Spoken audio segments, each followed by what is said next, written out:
Mga igsuon ko diya ni Kristo, maayong hapon kanatong tanan. Ilabi na sa akong makaubanang Kristohanon diya sa United Church of Christ in the Philippines. Maayong hapon. Ilabi na ni Romulo Dibero, ni Arolas Amahit. Sir, maayong hapon. Ilabi na ni Virgin Hakulbi. Maayong hapon, Rib.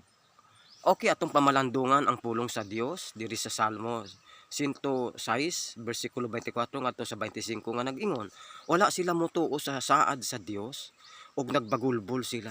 Pero sa dili pa magampo sa talang don, salamat sa lain pang kahaponon ug oras sa among kinabuhi. Atagi kami kaalam nga langit nun ug panabot. Amen. Okay, sumala diri sa Salmo. Wala sila motuo sa Dios, sa saad sa Dios ug nagbagulbol sila. Una, daghan kanato ang nagmulo apan pipila lang kanato ang nakasabot gayud sa atong gimulo.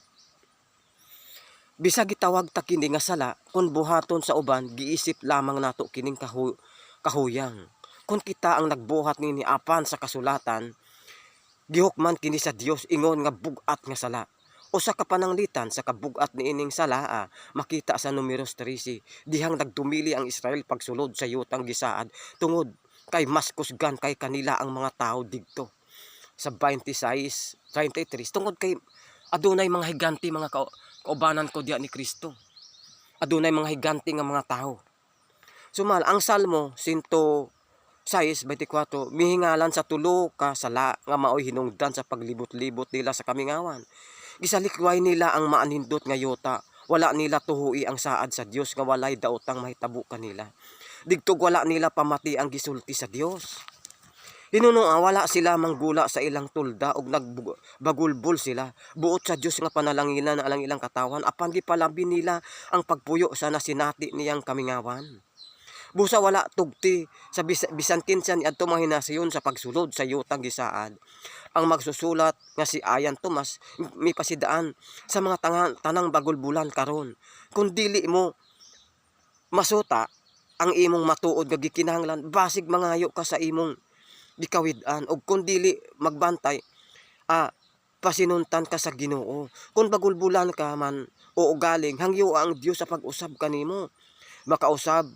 Makasusubo pamalandungon nga ihikaw mo sa imong kaugalingon, ang butang nga nagtuo kang imong gikinahanglan nga andaman siya sa pagpanalangin kanimo sa iyang labing maayo. Okay, kung may kahasol dili kita magbagulbol o magmulo. Mag-isip sa tanan nga kahasol o dumuduong. Kung ang Dios magpanalangin kanato, busa takos kita sa pagdahig niya. Kinahanglan pod mga kaigsuonan ko, kung aduna kita gikuan sa atong Dios, kinahanglan dili kita bagulbulan, mga kaigsuonan ko. Diyan ni Kristo kay kasagaran nato bagulbulan, di ba? Nagtuo kita nga atong gipangayo husto apan sa Dios dili dia husto, mga kaigsuonan ko diyan ni Kristo. Atong hinumduman ha, nga mas maayo nga magmatinud anon ta sa Dios sa pagsunod kaniya. Bisan daw kapoy na daw o kapigot sa atong kinabuhi, atong hinumduman mga kaigsuonan ko diyan ni Kristo nga kinahanglang anaa kanato ang pagsugot.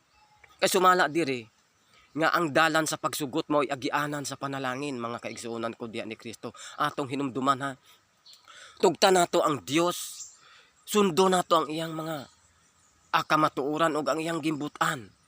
Kay kun kita makasala, sumala sila si Datan ug si Abiram, gilamoy sa yuta. Tungod kay magulbulan man sila, mga kaigsuonan ko diyan ni Kristo, ug wala na magmasinugtanon sa Dios. Amen.